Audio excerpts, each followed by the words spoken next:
தட்டை, சீடை, முறுக்கு, ரிப்பன் பக்கோடா, அதிரசம், என்ன வேணாலும் செய்யுங்க. ஒரே ஒரு 5 லிட்டர் இதய மந்த்ரா கடல் எண்ணெய் பேக் ஒரு மாசம் முழுசுக்கும் அத்தனை சமையல் முடிச்சு விடலாம். இதய மந்த்ரா. தினமலர் நேயர்களுக்கு அன்பான வணக்கம். நம்மோடு மூத்த பத்திரிகையாளர் திரு கோலாகல சீனிவாஸ் இணைந்திருக்கிறாங்க. அவரோடு நம்ம நிறைய விஷயங்களை பகிர்ந்து கொள்ளலாம். சார் வணக்கம். வணக்கம். மேல் சபை தேர்தல் சூடு பிடித்திருக்கக்கூடிய நேரம். இப்ப எப்பவுமே இதெல்லாம் நம்ம பெருசா பேச மாட்டோம். பட் 2026 சட்டமன்ற தேர்தலுக்கு ஏதுவா இது அமையுமோ, கூட்டணிக்கு வாய்ப்பா அந்த தேர்தலுடைய வேட்பாளர்கள் உருவாகுவாங்களோ அப்படின்னு ஒரு பார்வை இருக்கு. இல்ல, கூட்டணிக்கு வாய்ப்பா தான் அமையணுங்கிற எந்த அவசியமும் கிடையாது. இப்ப டிஎம்கே கூட்டணிலே எடுத்துக்கோங்க. டிஎம்கே கூட்டணியில் பிரதான கட்சிகள் யாருக்குமே ராஜ்யசபா வாய்ப்பு கொடுக்கப்படல. ஆனா நாம்கேவாசி இருக்கக்கூடிய தனித்தென்றால் எந்த காலமும் ஜெயிக்கவே முடியாத கமல்ஹாசனுக்கு அந்த வாய்ப்பு கொடுக்கப்பட்டிருக்கு. ஏன் இதுக்கு முன்னால அதிமுகல இருந்து யார் யாருக்கெல்லாம் கொடுக்கப்பட்டது? ஜி.கே. வாசனுக்கு கொடுக்கப்பட்டது. ஜி.கே. வாசனுக்கு உண்டான மக்கள் செல்வாக்கு என்ன இல்ல, அப்புறம் என்ன, அவருக்கு கொடுக்கப்பட்டிருக்கு.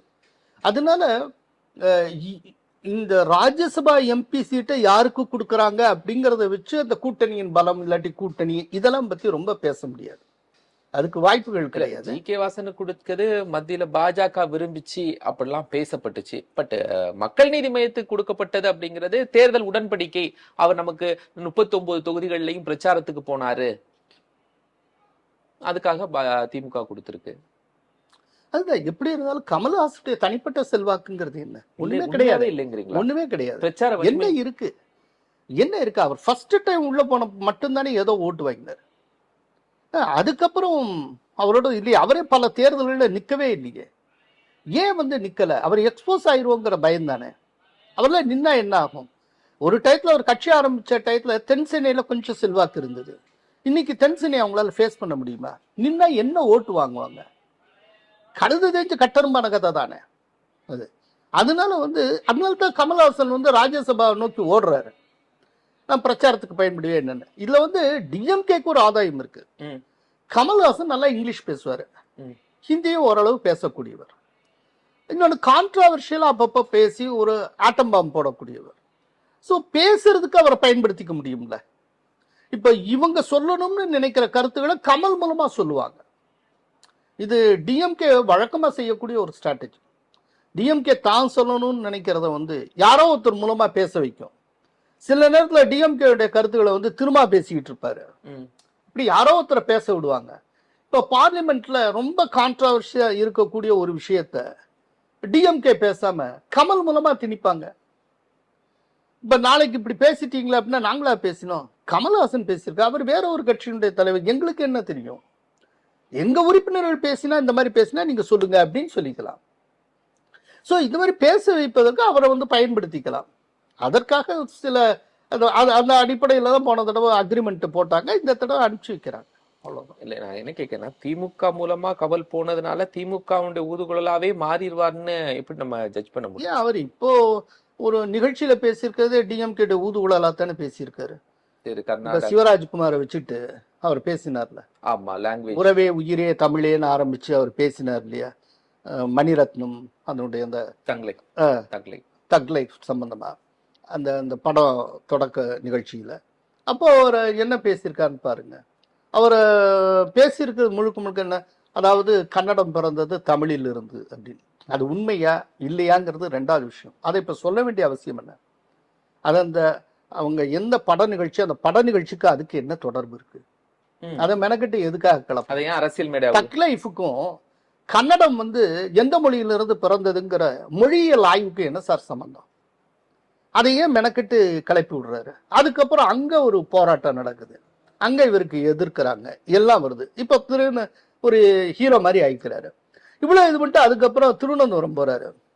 திருவனந்தபுரத்துல செய்தியாளர்கிட்ட பேசுறப்போ அவர் சொல்றாரு என்ன அப்படின்னா, இந்த மாதிரி விஷயங்கள்லாம் அரசியல்வாதிகள் பேசுவதற்கான விஷயமே அல்ல, இது மொழியியல் வல்லுநர்கள், ஸ்காலர்ஸ், தொல்லியல் துறை வல்லுநர்கள், வரலாற்று அறிஞர்கள், இவர்கள் பேச வேண்டியது அப்படிங்கிற. இவங்க தான் பேசணும், அப்புறம் ஏன் நீங்க பேசுனீங்க? இது ஒரு அபத்தமான இல்லையா? இது அரசியல்வாதிகள் பேசக்கூடிய சப்ஜெக்ட் இல்ல, இது ஸ்காலர்ஸ் பேச வேண்டியது. அப்புறம் ஏன் நீங்க பேசினீங்க? அப்படின்னா அங்க பேசினதுக்கு ஒரு அஜெண்டா இருந்திருக்கு. சரி, அந்த அஜெண்டா என்ன? அந்த செய்தியாளர் கூட்டத்தில் அவர் அறியாமலேயே சொல்றாரு. அவர் என்ன சொல்றாரு ஒரு இடத்துல, ஏன்னா பொதுவா கமல் பேசினா யாருக்கும் புரியாது, தமிழ்ல பேசினாலே. செய்தியாளர் கூட்டத்தில் அவர் இங்கிலீஷ்ல பேசினார். அப்புறம் என் காணொலியில் அதை தமிழாக்கி அதுக்கு பொழிப்புரையை நான் தந்திருக்கேன். இப்போ சொல்றேன். அதாவது என்ன அவர் சொல்றாருன்னா, கமல், அதாவது நார்தன் பாயிண்ட் ஆஃப் வியூல அவர்கள் சொல்லுவது அவர்களுக்கு சரி.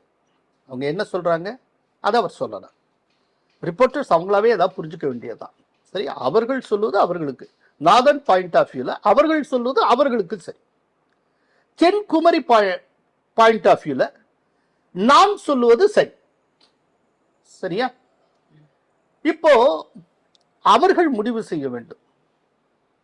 அவர்கள் பாயிண்ட் ஆஃப் வியூ சரின்னு ஒப்புக்கொண்டு வடமொழியுடன் குடும்பம் நடத்துவதா, இல்லை என்னுடைய பாயிண்ட் ஆஃப் வியூ சரின்னு சொல்லிட்டு எங்களுடன் இருப்பதா, இது அவர்களிடமே விட்டு விடுகிறேன். இதெல்லாம் சரி. இப்போ நார்தன் பாயிண்ட் ஆஃப் வியூல அவர்கள் சொல்லுவது அவர்களுக்கு சரி அப்படின்னு இல்ல, இடையில இன்னொன்னு சொல்லியிருக்காரு, இல்ல ரெண்டு பாயிண்ட் ஆஃப் வியூல எது சரி அப்படிங்கறத, அதுதான் மூணாவது கோணம் இருக்கு, அதுதான் அறிஞர்கள் ஸ்காலர்ஸ் பேசணும். ஆனா ஸ்காலர்ஸ் ரெண்டுமே சரி அப்படின்னு சொல்றவங்க ரெண்டு தரப்புலயும் இருப்பாங்க, அதையும் சொல்றாரு. இவ்வளவு சொல்லிட்டு அதனால இது அவர்கள் டிசைட் பண்ணணும். அந்த நார்தன் பாயிண்ட் ஆஃப் வியூ சரின்னு சொல்லிட்டு வடமொழியோட இருக்க போகிறீர்களா, இல்லாட்டி இது சரின்ட்டு இங்க இருக்க போறீங்களா அப்படின்னு சொல்லிட்டு அவர் சொல்றாரு. இப்ப இதனுடைய பொருள் என்ன, உங்களுக்கு ஏதாவது புரிஞ்சுதா? ஒன்றும் புரிஞ்சிருக்காது, நான் நம்புறேன். ஓகே, இப்போ நார்தன் பாயிண்ட் ஆஃப் வியூல அவர்கள் சொல்லுவது அவர்களுக்கு சரி அப்படின்னு சொல்றது என்ன அப்படின்னா, அவர் சொல்ல வர்றது என்னன்னா, கன்னடம் சம்ஸ்கிருதத்திலிருந்து பிறந்தது அப்படின்னு சொல்லப்படுகிற ஒரு கருதுகோள், ஒரு கான்செப்ட் அவங்க வச்சிருக்காங்க. அது அவங்களுக்கு அது சரி. இன்னும் புரோட்டோ திராவிடன் அப்படின்னு அது வச்சிருக்காங்க. புரோட்டோ திராவிடன்கிறது இன்னும் ஒரு பேன். இது புரோட்டோ திராவிடன்கிறது மொழியல்ல ஒரு பெரிய கான்செப்ட். அதை இந்த இடத்துல சொல்லக்கூடாது. ஆக்சுவலா ஏன் சொல்லக்கூடாதுன்னா, இந்த புரோட்டோ திராவிடன் கான்செப்ட் படி என்னன்னா, தமிழே ஒரு கிளைமொழி தான், மூலமொழி கிடையாது. அப்படிதானே கர்நாடகா சொல்லி முடிச்சிடறேன். என்னன்னா சொன்னேன், அது என்னன்னா, இந்த புரோட்டோ திராவிடன் அப்படின்னு சொல்லிட்டு புரோட்டோ திராவிடியன் லாங்குவேஜ்னு ஏதோ ஒன்று இருந்திருக்கு எல்லாத்துக்கும் தாயா. இது ஒரு கான்செப்ட், இது எல்லாமே ஹைபாதிசிஸ் தான், எதுவும் நிரூபிக்கப்படலை. அந்த ஒரு புரோட்டோ திராவிடியன் இதுல இருந்து தான் தமிழே முளைச்சிருக்கு. தமிழ் ரொம்ப ஏர்லியரா தோன்றி இருக்கு. அதுக்கப்புறம் கொஞ்சம் லேட்டர் பீரியட்ல கன்னடம், அதுக்கப்புறம் லேட்டர் பீரியட்ல மலையாளம். இப்படி சோ அதன்படி பார்த்தால் தமிழ் உள்பட கன்னடம் மலையாளம் எல்லாத்துக்குமே தாய்மொழிங்கிறது புரோட்டோ திராவிடியன் லாங்குவேஜ். இப்போ கமல் என்ன சொல்ல வரான்னா, தமிழிலிருந்து தோன்றியது கன்னடம்ங்கிறாரு. நீங்க சொல்ற புரோட்டோ திராவிடியன் கிடையாது, புரோட்டோ திராவிடன் வேற. அப்படின்னா நம்ம டைவர்ட் ஆயிடுவோம், அதுக்காக சொல்றேன். ரைட்டா? புரோட்டோ திராவிடன் அப்படிங்கிறது தமிழ், கன்னடம், மலையாளம், துளு, இது எல்லாத்துக்கும் தாய். இது மொழியியல் அறிஞர்கள் முன்வைக்கக்கூடிய ஒரு ஹைபாதிசிஸ். இது நம்ம புரோட்டோ திராவிடனுக்கு போகக்கூடாது. கமலை பத்தி விவாதிக்கிறப்ப, ஏன்னா கமலை பத்தி பேசுறதே புரிஞ்சு பேசுறது கஷ்டம். இல்ல புரோட்டோ திராவிடன் போட்டு குழப்பினீங்கன்னா எங்கேயோ போய் நின்றுவீங்க. ரைட்டா? சரி, இப்போ அவர் என்ன சொல்றாரு, அதாவது வடமொழியிலிருந்து சம்ஸ்கிருதத்திலிருந்து பிறந்தது கன்னடம் அப்படிங்கிறது சம்ஸ்கிருத அறிஞர்கள், அந்த வடமொழி சார்பாளர்கள் அவர்களுடைய கருத்து. அவங்களுக்கு அவங்க கருத்து அவங்களுக்கு சரி. தென்குமரி பாயிண்ட் ஆஃப் வியூங்கிறது ஏன் கருத்து, ஏன் கருத்து எனக்கு சரி. அது என்னது, தமிழிலிருந்து பிறந்தது கன்னடம், இது என்னுடைய பாயிண்ட் ஆஃப் வியூ. ரைட்? இப்போ கன்னடர்களுக்கு ஒரு பெரிய சேலஞ்ச் இருக்கு. இப்ப என்னன்னா, இந்த வடமொழி கருத்தை ஏற்றுக்கொண்டு வடமொழியுடன் குடும்பம் நடத்துவதா, இல்லை என்றால் என் கருத்தை ஏற்றுக்கொள்வதா அப்படிங்கிறது. அப்படின்னா என்ன அர்த்தம் அப்படின்னா, இந்த வடமொழியிலேருந்து வந்ததுங்கிறத கூற்றை ஏற்றுக்கொண்டு, நாங்க வடமொழியிலிருந்து பிறந்தவர்கள் அப்படிங்கிறத ஏற்றுக்கொண்டு வடமொழி குடும்பமாக இருப்பதா, வடமொழியிலிருந்து பிறந்தோங்கிறது. அப்படி இல்லைன்னா திராவிட மொழி குடும்பத்தை சார்ந்தவர்கள் நாங்கள், தமிழிலிருந்து பிறந்தவர்கள் அப்படின்னு ஏற்றுக்கொண்டு நீங்கள் இருப்பதா அப்படிங்கிறார். கரெக்டா சுத்தி கரெக்டா திராவிட தேசியத்துக்கு சேர்த்து. திராவிட தேசியத்துடைய மையம் என்ன? ஒரு காலத்துல இந்த திராவிட முன்னேற்ற கழகம் என்ன கேட்டது கொஞ்சம் யோசிச்சு பாருங்க. தனி திராவிட நாடு கேட்டுக்கிட்டு இருந்தாங்க. தென்னிந்தியாவில் இருக்கக்கூடிய அந்த தட்டான பீடபூமியில் இருக்கக்கூடிய எல்லா மாநிலங்களையும் உள்ளடக்கிய தனி திராவிட நாடு அவர்கள் கோரிக்கையாக இருந்தது. அத பிற்காலத்துல 67ல 64ல அவங்க கைவிடுறாங்க. அண்ணாதுரை அதை கைவிடுறாரு. அதாவது சீனா போருக்கு பிறகு நேரு எடுத்த நடவடிக்கை காரணமாக, ஏன்னா சீன ஆக்கிரமிப்பு போர்ல இந்தியா பெரிய அளவில் இழக்கிறது. அதுக்கப்புறம் நேரு ஒரு முடிவுக்கு வருகிறார். அது என்ன முடிவுக்கு வர்றார் அப்படின்னா, இதற்கு மேலேயும் நம்ம சும்மா இருக்கக்கூடாது, இந்தியாவுக்குள்ள பிரிவினைவாதிகளை கட்டுப்படுத்தணும் அப்படின்னு சொல்லிட்டு அவர் 19வது, அதாவது கான்ஸ்டிடியூஷனுடைய 19வது ஆர்டிக்கிள்ல ஒரு திருத்தம் கொண்டு வர்றார். அது 16வது சட்ட திருத்தம். அந்த சட்ட திருத்தத்தின்படி சாவரினிட்டி அப்புறம் இன்டெகிரிட்டி இந்த வார்த்தையெல்லாம் உள்ள கொண்டுறாங்க. அதன்படி பிரிவினைவாதம் பேசுகிற ஒரு கட்சி தடை செய்யப்படலாம் என்கிற சூழ்நிலை உருவாயிற்று. இது நேரு கொண்டது. அப்பதான் உடனடியாக அண்ணாதுரை அவர்கள் செயற்குழு பொதுக்குழு எல்லாம் கூட்டி தனி திராவிட நாடுங்கிற கோரிக்கையை கைவிட்டு அவர் அப்பதான் மாநில சுயாட்சி முன்வைக்கிறார். மத்தியில் கூட்டாட்சி, மாநிலத்தில் சுயாட்சி அப்படிங்கிறதுலாம் அப்பதான் வருது. சரியா? இதுதான். சோ இப்போ இந்த திராவிட தேசம்னு இவங்க எதை வரையறை பண்ணினாங்களோ அந்த இடத்துக்கு அவர் சேர்ந்துறாரு. கமல்ஹாசன் கரெக்டா டிஎம்கே மவுத் பீஸ் ஆயிட்டாரா? தத்துவார்த்த அளவிலேயே டிஎம்கே தத்துவத்தை அப்படியே ஸ்வீகரித்துக் கொண்டு ரொம்ப தெளிவா அவர் இது வேண்டும் என்றுதான் ஒரு கொளுத்தி போட்டிருக்கிறாரு. இல்லாட்டி நான் லாஜிக்கலா கேட்கிறேன், ஒரு திரைப்படம் தொடர்பான ஒரு நிகழ்வுல எந்த மொழி எந்த மொழியிலிருந்து பிறந்ததுங்கிறது சொல்றதுக்கான அவசியம் என்ன? லாஜிக் என்ன இருக்கு எனக்கு சொல்லுங்க. ஒண்ணுமே இல்லையேங்க, ஒண்ணுமே இல்லையே. வேண்டுமென்றே அவர் இப்ப பதவியேற்கிறதுக்கு முன்னாலேயே ஒரு பிக் பேங் ஒண்ணு, ஒரு பெரும் சத்தத்தை ஒண்ணு கிளப்பி எல்லோரையும் ஈர்க்கிறார். இப்ப மீடியாக்கள்ல அவரை மையம் கொள்ளும், கேமரா ஃபுல்லா அவரை நோக்கி திரும்பும். பதவியேற்கிறதுக்கு முன்னால் அவர் பெரிய தன்மை அறிவுஜீவி போல காட்டிக்கொள்வது. ஆக்சுவலா ஒரு உண்மையான அறிவுஜீவிக்கு உண்டான ஆழமான வாசிப்பு கமலுக்கு உண்டா அப்படிங்கிறதுல எனக்கு எப்போதுமே ஐயம் உண்டு. கமலுக்கு நிறைய டெர்மினாலஜிஸ் தெரியும், நிறைய வார்த்தை பிரயோகங்கள் தெரியும், அந்தந்த துறைக்கு தேவையான கலை சொற்கள் நிறைய தெரியும். இந்த கலை சொற்களை தூக்கி போட்டு தன்னை அறிவுஜீவி போல காட்டிக்கொள்வார். அவரோட நேருக்கு நேரம் உட்காந்து ஒரு அரை மணி நேரம் பேசினால் ஒரு நிமிஷத்துக்கு மேல அவரால் நகர முடியாது. கேள்வி கேட்ட பதில் சொல்ல தெரியாது.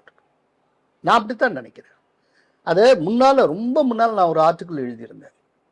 இந்த மாதிரி வெறும் கலை சொற்களை மட்டுமே தெரிஞ்சு வச்சுக்கிட்டு சில ஃபாரின் ஆத்தர்ஸ் சில இதெல்லாம் தெரிஞ்சு வச்சுட்டு அப்படியே பயமுறுத்துவாங்க ரொம்ப பெரிய அறிவாளின்னு. இந்த ஆத்தர் சொன்னீங்களே, அவருடைய எந்தெந்த புக்ஸ் எல்லாம் நீங்க படிச்சிருக்கீங்க அப்படின்னு கேட்க ஆரம்பிச்சிட்டீங்கன்னா தெரிக்க ஆரம்பிச்சிடான், ஓடிவான். கேள்விப்பட்டு மட்டும் வச்சிருப்பான். இதுக்கு நான் இப்போ முன்னால நான் அந்த கட்டுரை எழுதுறப்போ அதுக்கு போட்ட தலைப்பு அறிவுஜீவி பயங்கரவாதம்னு வச்சிருந்தேன். இன்டலெக்சுவல் டெரரிசம்னு பேர். இன்னைக்கு கமல்ஹாசன் பண்ணி கொண்டிருப்பது அப்படிதான். அவருக்கு எதுவுமே ஆழம் கிடையாது. ஆனால் ஆழமானவர் போல ஒரு தோற்றத்தை உருவாக்கக்கூடிய திறன் கமல்ஹாசனுக்கு உண்டு. இதுல மக்கள் தேர்தல் களத்துக்கு தான் வரல, தேர்தலை தான் சந்திக்கல, ராஜ்யசபா உறுப்பினராவது முழுமையா செயல்படுவாரா, மாநிலங்களவையில தன்னுடைய இருப்பை அதிகமா காட்டிக்கொள்வாராங்கிறதே ஒரு பெரிய நிச்சயமா அவர் காட்டிக்கொள்வார்னு நினைக்கிறேன். ஏன்னா அந்த பர்பஸுக்காகத்தான் டிஎம்கே அனுப்புது. டிஎம்கே தேவைப்பட்ட நேரத்தில் அவர் இயக்கும், அவர் டிஎம்கே குரலாக அவர் பதிவு செய்வார். அவர் ஏதாவது பேசிட்டு தான் இருப்பார். அவர் இன்னுமே ஆங்கில மீடியாக்குள்ள இந்தி மீடியாக்குள்ள அடிக்கடி பேர் வர்ற மாதிரி அவர் பேசுவார். இப்போ அரவக்குறிச்சி தேர்தல் பிரச்சாரத்தப்போ சுதந்திர இந்தியாவின் முதல் பயங்கரவாதி ஹிந்துன்னு சொல்லலையா, அவரின் பெயர் நாத்துராம் விநாயக் கோட்சே அப்படின்னு சொல்லலையா, அவரை அப்படி ஏதாவது ஒன்று போடுவார். அதுக்கு இந்த பதவியை பயன்படுத்துவார், அதுக்கு பதவியை பயன்படுத்துவார், தன்னை திரும்பி பார்க்குமாறு செய்வார். இதெல்லாம் அவருடைய சர்வைவலுக்கு அது தேவைப்படுது. ஏன்னா பொலிட்டிக்கல் சர்வைவல் பொதுவாக எல்லோருக்குமே பொலிட்டிக்கல் சர்வைவல்ங்கிறது தொண்டர்களை நம்பி இருக்கும். அவருக்கு தொண்டர்களே கிடையாது. கட்சியை நடத்தி கொண்டே பிக் பாஸ்ல நடிக்கக்கூடிய ஒரே தலைவர் அவர் தான். ரைட்டா? அப்படிங்கிறப்போ அவர் தொண்டர்களை நம்பி பெரிய மனிதர் ஆக முடியாது, மீடியாக்களை நம்பி. அப்போ மீடியாக்களுக்கு தீனி ஓடக்கூடிய விதத்துல ஏதேனும் ஒன்று அவர் பேசி கொண்டு இருப்பார். சார், இப்போ கமலஹாசனுக்கு திமுக எல்லாம் கொடுத்து செட்டில் பண்ணிட்டாங்க. இந்த பக்கம் அதிமுகவுக்கு இருக்கக்கூடிய சவால்கள் மேல் சபை உறுப்பினர் பதவிகளை கொடுக்கறதுல தன் கட்சிக்குள்ளேயே கொடுக்கணுங்கிற தேவையும் இருக்கு. நிறைய பேர் கேட்கறாங்க. கூட்டணி கட்சிகளுக்கும் கொடுக்க வேண்டிய தேவை இருக்கு. என்ன செய்ய போறாங்க? இல்ல, முதல்ல ஏடிஎம்கே வேண்டிய பலவீனம் என்னங்கிறத பாருங்க. ஒரு ராஜ்யசபா உறுப்பினரை இங்க இருந்து அனுப்பணும்னா, தமிழ்நாட்டில இருந்து அனுப்பணும், 34 எம்எல்ஏக்கள் வேணும், ஆதரவு தேவை. அப்பனா 2 எம்பிக்களை வந்து ராஜ்யசபாவுக்கு ஏடிஎம்கே அனுப்பணும்னா 68 எம்எல்ஏக்கள் தேவை. இப்ப ஏடிஎம்கே இருக்கிறது 66 எம்எல்ஏக்கள். அதுல ஓபிஎஸ், மனோஜ்குமார், வைத்திலிங்கம் இந்த 3 பேரை கழிச்சிருங்க அதிருப்தியாளர்கள். அப்படின்னா 60. ஐயப்பன் வேற இருக்காரு. இல்ல, ஐயப்பன் வந்து அவர் அந்த வரிசையில இல்ல, அந்த வரிசையில இல்ல. அவர் கொரோனா உத்தரவு என்னவோ அதைத்தான் கடைபிடிக்கணும். அதனால தான் நான் ஐயப்பனை சேர்க்கலாம். அதனால இந்த 3 பேர், இந்த 3 பேரை நீங்க கழிச்சிட்டீங்கன்னா இருக்கிறது 63 தான். சரியா? இந்த 63ல முதல் 34 பேரை வச்சு ஒரு ராஜ்யசபா உறுப்பினரை, ஒருத்தரை வந்து ராஜ்யசபாவுக்கு நீங்க ஈஸியா எலெக்ட் பண்ணி அனுப்பிச்சிடலாம். அதுல வந்து எந்த பிரச்சனையும் இல்லை. சரி, அதுக்கப்புறம் மீதி இருக்குல்ல, இந்த மீதி இருக்கிறது எவ்வளவு? அப்போ இதை மேக்கப் பண்ணணும். இதை மேக்கப் பண்றதுக்கு என்ன தேவை அப்படின்னா, நீங்க இந்த 4 பிஜேபி உறுப்பினர்கள் இருக்காங்க. அந்த 4 பிஜேபி உறுப்பினர்கள் கட்சி கட்டளைக்கு உட்பட்டு ஏடிஎம்கே நிறுத்துற கேண்டிடேட்டுக்கு ஆதரவா தான் போடுவாங்க. ஏன்னா கூட்டணின்னு அனௌன்ஸ் பண்ணிருக்காங்க. இப்போ அவங்களையும் நீங்க சேர்த்துட்டீங்க அப்படின்னா 67 67 வரும். ஒரு உறுப்பினர் தேவைப்படும். அந்த ஒரு உறுப்பினர் எங்க இருந்து கிடைப்பாங்க? பாட்டாளி மக்கள் கட்சிக்கு 5 பேர் இருக்காங்க. இந்த 5 பேரு யாருக்கு ஓட்டு போட போறாங்க? என்ன முடிவு எடுக்க போறாங்க? இது ரொம்ப முக்கியமான கேள்வி. ஆனா இன்னைக்கு பிஎம்கேக்குள்ள அடிதடி போயிட்டு இருக்கு. தலைமை பதவிக்கான சண்டை, பல விஷயங்கள் போயிட்டு இருக்கு. அப்படிங்கிற சூழ்நிலையில இந்த 5 பேரும் யாருக்கு வாக்களிக்க போகிறார்கள்? சரி, அதை விட ஒரு கேள்வி இருக்கு. இந்த 5 பேரும் இன்னாருக்குத்தான் வாக்களிக்கணும்னு சொல்லி கொறடா உத்தரவு பிறப்பிக்கணும்ல. அதுக்கான கமாண்ட் யார்கிட்ட வரப்போகுது? ராமதாசுடைய கட்டளை ஏற்று இந்த கொறடா உத்தரவு பிறப்பிக்கப்படுமா? அன்புமணியோட உத்தரவை ஏற்று பிறப்பிக்கப்படுமா? சரி, இந்த 2 பேர்ல யாரு உத்தரவை ஏற்றாலும் இந்த 5 பேர் யாருக்கு ஓட்டு போட போறாங்க? ஆமா, ஓகே. ஒருவேளை இந்த 5 பேரும் நாங்க ஓட்டு போட போறது இல்லையே முடிவு பண்ணி நாங்க வந்து அப்ஸ்டெயின் பண்றோம், நாங்க புறக்கணிக்கிறோம் அப்படின்னா அதனுடைய ஒரு பொலிட்டிக்கல் ஆப்ஷூட் எப்படி இருக்கும்? இவ்வளவும் இருக்கு. அதனால இது ஏடிஎம்கே யாரை கேண்டிடேட்டா நிறுத்த போறாங்க அப்படிங்கிறத தாண்டி ஏடிஎம்கே இந்த 6வது எம்பி அனுப்புறதுலேயே பல சிக்கல்கள்லாம் இருக்கு. இந்த விதமான சிக்கல்லாம் இருக்கு. இப்போ திமுக ஒருவேளை 5 பேரை போட்டாங்கன்னா அல்ல, அப்படி போட்டி வர்றதுக்கு வாய்ப்பு வரல. அப்போ இவங்க சிக்கல் இல்லாம டிஎம்கே அனௌன்ஸ் பண்ணிட்டாங்க. இனிமேல் வேற ஒரு அனௌன்ஸ்மெண்ட் டிஎம்கே இருந்து வராது.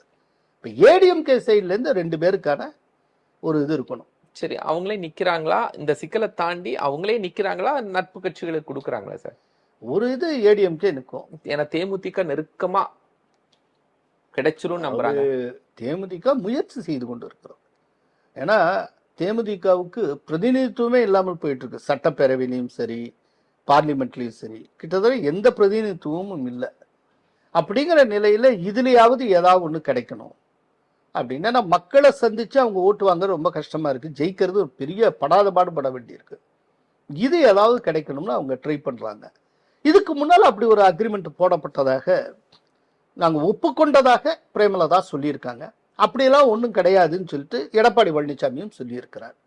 சுதீஷ் வந்து மீட் பண்ணியிருக்காரு எடப்பாடி பழனிசாமியை. பட் என்ன நடக்குதுங்கிறத பொறுத்து இருந்து பார்க்கணும். என்ன பொறுத்தளவுல 2 எம்பி சீட்டுமே அதிமுகவுக்கு தான் எடப்பாடியார் ஒதுக்குவார் அப்படின்னு நான் நினைக்கிறேன். சரி, இப்போ அன்புமணி பாஜக கூட போகணும்னு நினைக்கிறாரு. மருத்துவர் ராமதாஸ் அதிமுக கூட்டணியில இருக்கணும்னு நினைக்காங்க. இவங்க 2 பேருமே இப்போ ஒரே கூட்டணியில வந்தாச்சு. அதுக்கப்புறம் என்ன அப்பா மகனுக்குள்ள? இதைத்தான் நான் பல தடவை கேள்வி கேட்டுக்கிட்டு இருக்கேன். என்னன்னா, ராமதாஸ் அவர்கள் சொல்றாரு நேச்சுரல் அலை, நம்முடைய இயற்கையான கூட்டாளினா ஏடிஎம்கேன்னு. இப்போ அவரால் இயற்கையான கூட்டாளின்னு வர்ணிக்கப்பட்ட அதிமுகவே என்டிஏவுக்குள்ள வந்ததுக்கு அப்புறம் என்டிஏல வந்து பாட்டாளி மக்கள் கட்சி தொடர்றதுக்கு என்ன பிரச்சனை இருக்கு, என்ன தயக்கம்? அப்படின்னா இதுல இருந்து ஒரு விஷயத்தை நீங்க புரிஞ்சுக்கலாம். முதல்ல இவங்க 2 பேருடைய மோதலுடைய வேர் இருக்குல்ல, அது இந்த கூட்டணி சம்பந்தப்பட்டது கிடையாது. இல்ல அது தெளிவுபடுத்தி அது அது முடிஞ்சிருது. ம். அது அது கிடையாது. அப்படின்னா அதை ஃபர்ஸ்ட் அதை ரூல்ட் அவுட் பண்ணிருங்க. அப்படின்னா எது வேறா இருக்கும்? முதல் வேர், இதுதான் உண்மையான வேர். ஆனா இந்த உண்மையான வேற சொல்லவும் முடியாது வெளியில. அது பர்சனலா ஒரு மேட்டர் ஒன்று ஓடிட்டு இருக்கு அவங்க குடும்பத்துக்குள்ள, ரைட்டா? அந்த பர்சனல் மேட்டர்ல அன்புமணி ராமதாஸ் அவங்க குடும்பத்தினுடைய ஆதரவு ராமதாஸுக்கு இல்லை. முகுந்தன் வந்து ஆதரிக்கிறார் அந்த விஷயத்துல. சோ அதனால முகுந்தனை அவர் சீராட்டுகிறார். இந்த ஒரு பர்சனல் ப்ராப்ளத்திலிருந்து தான் எல்லாமே வருது. ஆனா இந்த பர்சனல் ப்ராப்ளம் என்னங்கிறது நீங்கள் நான் தனியா பேசுறப்ப சொல்லுவேன். பொது வெளியில சொல்ற ரசாபாசமா இருக்கும். அது நல்லதும் கிடையாது, நாகரிகமும் கிடையாது. அதனால அதை வந்து நான் ரொம்ப விவரிக்க விரும்பல, இதோட விட்டுறேன். சரி, ரெண்டாவது, ராமதாஸ் அவர்கள் தன்னுடைய குடும்ப பெண்கள் அரசியலுக்கு வருவதை ஏற்காதவர், ஆதரிக்காதவர். சௌமியா வந்து போன தடவை திடீர்னு அவங்க போட்டியிட்டாங்க. சௌமியா போட்டியிடுவதற்கு முன்பாகவே வேற ஒரு கேண்டிடேட்டை அனௌன்ஸ் பண்ணியிருந்தாங்க, ஆண்டவர்னு நினைக்கிறேன் அவர் பேரு. அது அப்புறம் வித்ட்ரா பண்ணிட்டு சௌமியாவை கொண்டு வந்தாங்க. அதுலயே அவருக்கு உடன்பாடு கிடையாது. அதுக்கப்புறம் இப்ப அவரே சொல்லி இருக்கிறார், சௌமியாவே பேசி திடீர்னு பிஜேபி கூட்டணின்னு அவங்களா முடிவு பண்ணாங்க. அடுத்த நாள் பார்த்தா பாரத் மாதா கி ஜெயின்னு ஒரே கோஷமா இருந்துச்சு. என்னன்னு பார்த்தா அண்ணாமலை வந்திருந்தாரு. அவருக்கு நல்ல விருந்து தடவுடல் போயிருந்து எனக்கு தெரியவே தெரியாது. இதெல்லாம் அவர் சொல்லி இருக்கிறார். அதே போல சௌமியா வந்து நாங்க மண்டபம்லாம் பார்த்துட்டோம், எல்லாம் பார்த்தோம், இவருக்கு தலைமை பதவி கொடுக்கணும் அப்படின்னு இன்ஃப்ளூயன்ஸ் பண்ணாங்க, அதையும் சொல்றாரு. சோ தன்னுடைய வீட்டு பெண்கள் அரசியலுக்கு வரக்கூடாதுன்னு ராம்தாஸ் நினைக்கிறார், ஆசைப்படுகிறார். ஆனால் அந்த இடத்துல அதை வந்து அவங்க ஏற்க தயாரா இல்லை. இது ஒண்ணு. அதுக்கப்புறம் அந்த இளைஞரணி தலைவராக அன்புமணி ராமதாஸ் தன்னுடைய மகளை கொண்டு வரணும்னு ஆசைப்படுறாரு. அது ஒண்ணு டாக்ஸ் போயிட்டு இருக்கு. ஆனால் அது ஏற்கனவே வந்து இவர் ஜி.கே. மணியுடைய மகன் தமிழ்குமரனை கொண்டு வந்து இவருடைய ஆட்சேபனையினால அன்புமணி அவரை வெளியில அனுப்பிச்சாங்க. அப்புறம் முகுந்தனை கொண்டு வந்தாங்க. புதுச்சேரியிலேயே ஆன் த ஸ்பாட் அவர் அப்ஜெக்ஷன் சொன்னாரு, அது போச்சு. இந்த மாதிரி சோ இதெல்லாம் தலையில போடுற மாதிரி மைக்க போட்டார். நிறைய இருக்கு இந்த மாதிரி புகார்லாம் சொல்றாங்க. பட் ஒரே ஒரு விஷயம் நல்லா யோசிச்சு பாருங்க, ஒரு பேரன் முகுந்தனை இது பண்ணலைங்கிறதுக்காக இவ்வளவு தூரம் கொந்தளிப்பாங்களா? ஒரு கட்சியே பிளவு நோக்கி போகுமா? இன்னும் ஒரு பேரனுக்கு கொடுக்குற முக்கியத்துவத்தை மகனுக்கு அவர் கொடுக்க மாட்டாரா? மகனை விட்டு கொடுத்து பேரனை ஹைலைட் பண்ணணுமா? அதுக்காக கட்சியவே பலி கொடுப்பாங்களா? அப்படி இல்லாம போகும்னு நினைக்கிறீங்க? இது இல்லை, இதெல்லாம் கிடையாது. இப்ப நம்ம கண்ணுக்கு முன்னால நடக்கிறது ஃபுல்லாவே ஒரு டிராமாங்க. இந்த டிராமால என்ன காட்சி அரங்கேறிட்டு இருக்கோ இதை வச்சே நம்ம பேசிட்டு இருக்கோம். இந்த டிராமாவுக்கு பின்னால, திரைக்கு பின்னால் நிறைய விஷயங்கள் இருக்குன்னு நான் நினைக்கிறேன். அதாவது இப்ப இதன் மூலமா இப்ப யாருக்கு நஷ்டம் கொஞ்சம் யோசிச்சு பாருங்க. இப்ப இவர் வந்து நிர்வாகிகள் கூட்டத்தை போட்டிக்கு நடத்துறாரு. ஏற்கனவே ராமதாஸ் நடத்தின நிர்வாகிகள் கூட்டத்துல பெரிய அளவுல ஆதரவு இல்லை. 216 பேர் வர வேண்டிய இடத்துல 15 பேர் வந்திருந்தாங்க, 201 பேர் வரல. இப்போ இவர் வந்து தனியா அன்புமணி ஒரு நிர்வாகிகள் கூட்டத்தை நடத்துறாரு. திலகபாமாவை பொருளாளர் பொறுப்புல இந்த ராமதாஸ் நீக்கினார், இவர் திரும்ப நான் அப்பாயிண்ட் பண்றேங்கிறாரு. அப்படின்னா இப்ப யாருக்கு நியமன அதிகாரம் இருக்குங்கிற கேள்வி எல்லாம் வருது. அது PMK பைலாஸ் வச்சுதான் நம்ம முடிவுக்கு வர முடியும். அவங்க பைலாஸ்ல யாருக்கு அதிகாரம் கொடுத்துருக்கா என்னன்னு நம்ம படிச்சு பார்க்கணும். இதெல்லாம் இருக்கு. இதை தாண்டி PMK பலவீனப்படுகிறது அப்படின்னா, அதாவது குறிப்பா அதுலயும் வந்து இப்ப PMK NDAக்குள்ள வரலன்னு வச்சுப்போம், ஒரு உதாரணத்துக்கு சொல்றேன். வேற எங்க போக முடியும்? DMK போக முடியுமா? ஏப்ரல் 18ஆம் தேதி டைம்ஸ் ஆஃப் இந்தியாவுக்கு ஸ்டாலின் கொடுத்த இன்டர்வியூல PMKக்கு இடம் இல்லைங்கிற தெளிவா சொல்லியிருக்கிறார். அந்த நிருபர் வந்து ஸ்டாலின்கிட்ட கேட்கிறார், PMK வந்து உங்க கூட்டல வர்ற மாதிரி ஒரு முணுமுணுப்பு இருக்கிறது, விஸ்பர் இருக்கே அப்படின்னு கேட்க. அதுக்கு ஸ்டாலின் பதில் சொல்றாரு, அதான் முணுமுணுப்பு நீங்களே சொல்லிட்டீங்களே, இப்ப இருக்கிற எங்க கூட்டணியே வலுவாக இருக்கிறது, உறுதியாக இருக்கிறதுன்ட்டு. சோ PMKக்கு நோ கார்டு போட்டார் ஸ்டாலின். இப்போ PMK பக்கம் போக முடியாது.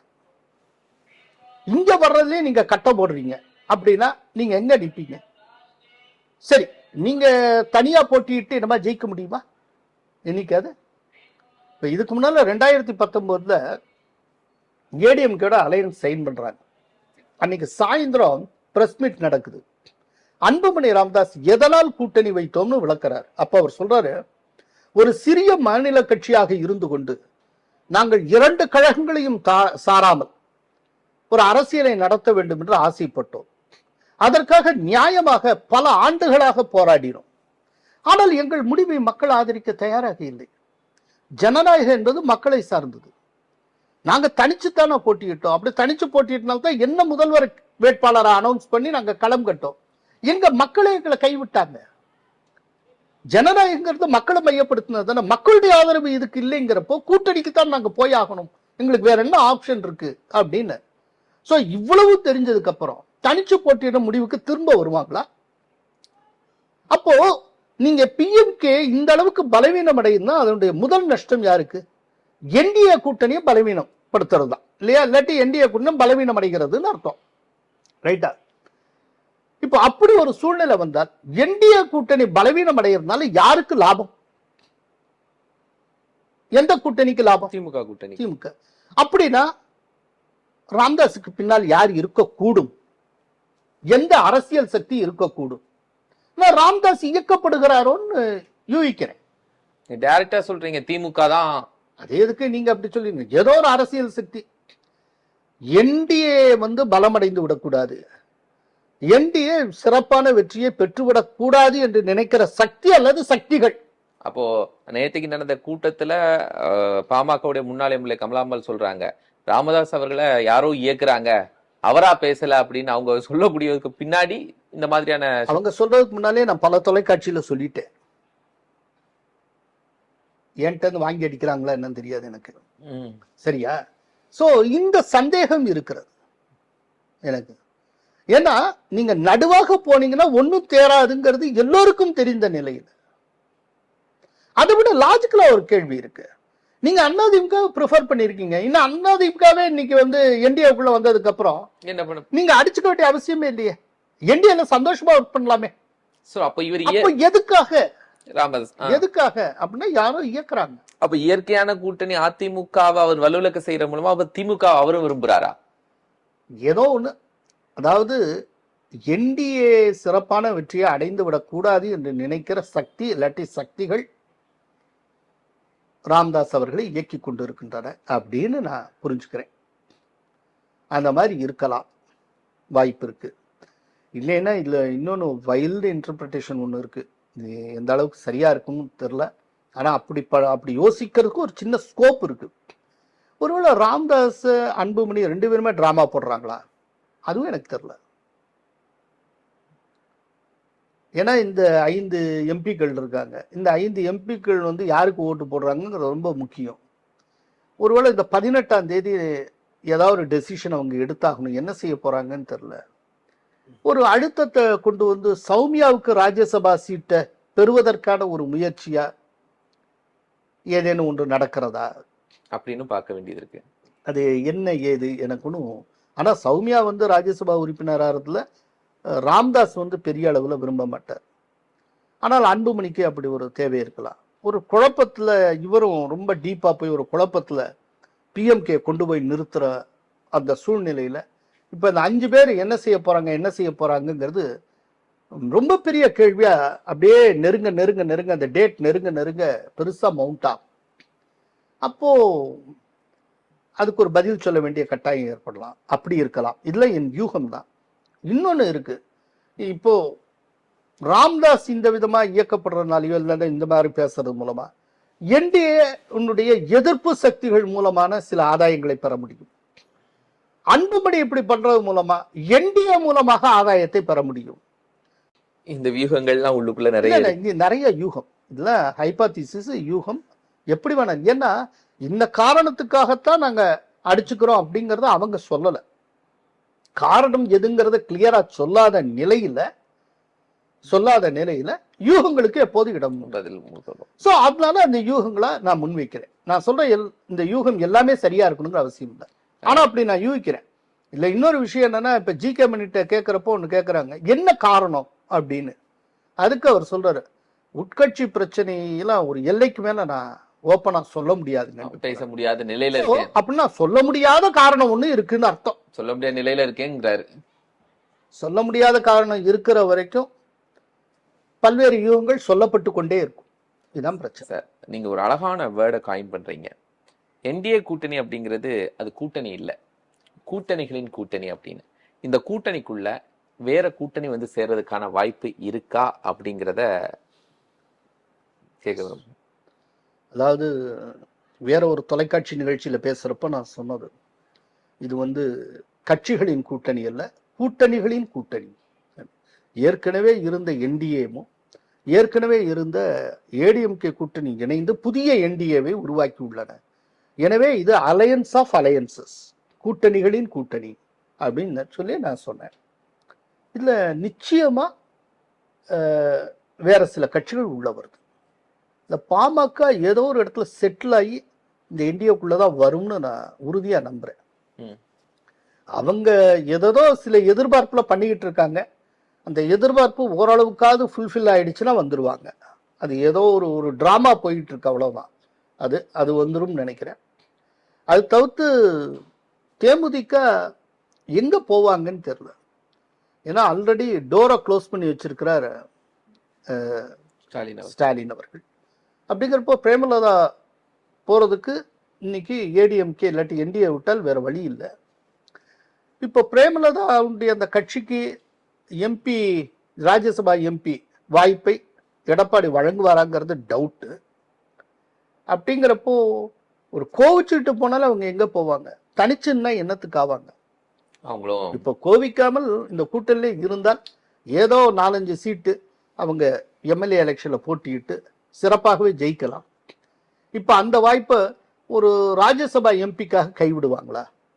ஏன்னா இதுல ஒரு கணக்கு இருக்கு. ஒரு எம்பி போஸ்ட் அப்படிங்கிறது 6 எம்எல்ஏ தொகுதிகளுக்கு சமம், ரைட்டா? இப்போ உங்களுக்கு தேமுதிகவுக்கு ராஜ்யசபா எம்பி பதவி கொடுக்குறாங்கன்னு வச்சுப்போம்.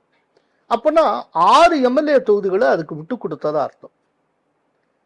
அவங்க வந்து சட்டப்பேரவை தேர்தலில் போட்டியிட்டால் அவங்களுக்கு கொடுக்கறதே 6-5 தான் கொடுப்பாங்க. இப்போ அது அத்தனையும் ராஜ்யசபாவில் கொடுத்துட்டா இப்போ சட்டப்பேரவையில் வேண்டான்னு சொல்லிடுவாங்களா?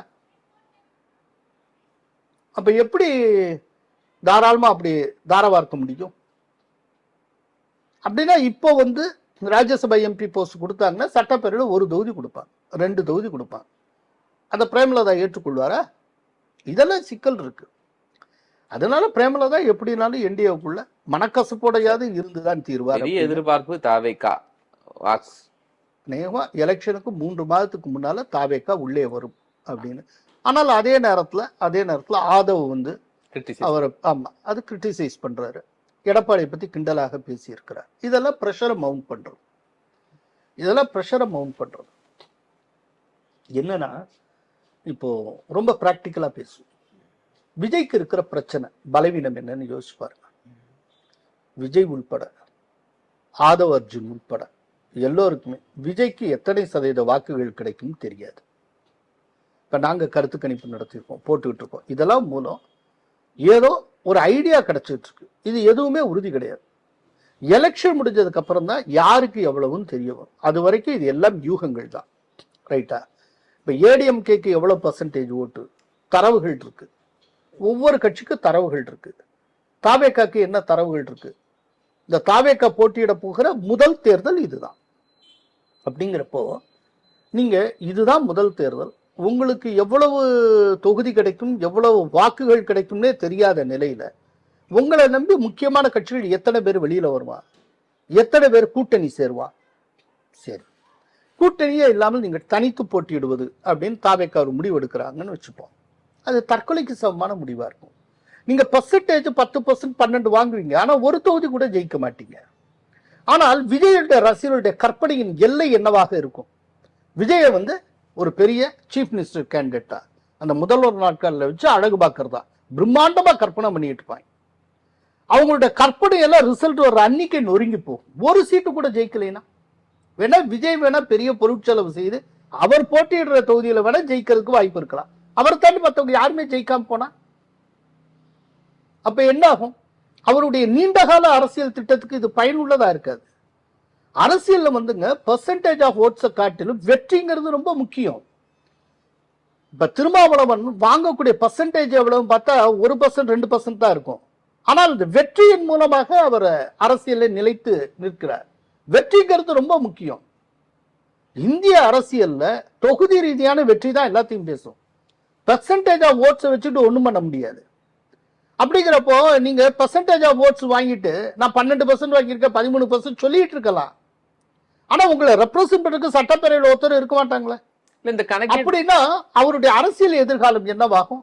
இல்ல தேர்தல் வியூக அமைப்பாளர்லாம் வச்சிருக்காங்க, இந்த வியூவை சொல்லி கொடுக்க மாட்டாங்களா என்ன? அதான் சொல்றேன். அப்படின்னா எந்த வியூகத்துக்கு வந்தாகணும்? நீங்க தீவிரமா டிஎம்கே எடுத்து களமாடுறீங்க. டிஎம்கேட அலையன்ஸ் வைக்க முடியாது. வேற என்ன உங்களுக்கு ஆப்ஷன் இருக்கு? தமிழ்நாட்டுல 10 அலையன்ஸா இருக்கு. எங்க டிஎம்கே பாஜகவும் ஒரு எதிர்பார்க்கு இருக்கலாம். ஆனால் பாஜகனா அவர் தீவிரமா எதிர்க்கிறது டிஎம்கே தானே. இன்னொன்னு நான் சொல்றேன், அவர் எப்போதாவது அதிமுக எதிர்த்து பேசியிருக்காரா? ரைட்டு. இப்ப பிஜேபி இருக்கனால என்டிஏவோட கூட்டணி வைக்கல, ஆனா ஏடிஎம்கேட கூட்டணி வைக்கிறேன்னு புதுசா ஒரு ட்ராக் போட்டா வேண்டாம் இருக்கா? நான் என்டிஏக்குள்ள வரமாட்டேங்க. ஆனால் எங்களுக்கும் அதிமுகவுக்கு இடையில் கூட்டணின்னு ஒன்ன கொண்டு வராங்க. ஏடிஎம்கேக்கும் அவங்களும் டைப் பண்ணிக்கிறாங்க. அப்படி டைப் பண்ணா வேண்டாம் இருக்கா? அது நீங்க சொல்றது என்ன, எப்படி டிடிவி தினகரன் எங்களுக்கும் பாஜகவுக்கும் தான் கூட்டணி அதே மாதிரி அப்படிங்கிற நிலைப்பாட்டை நாங்க அதே போல நான் எங்களுக்கும் ஏடிஎம்கே இடையில கூட்டணி.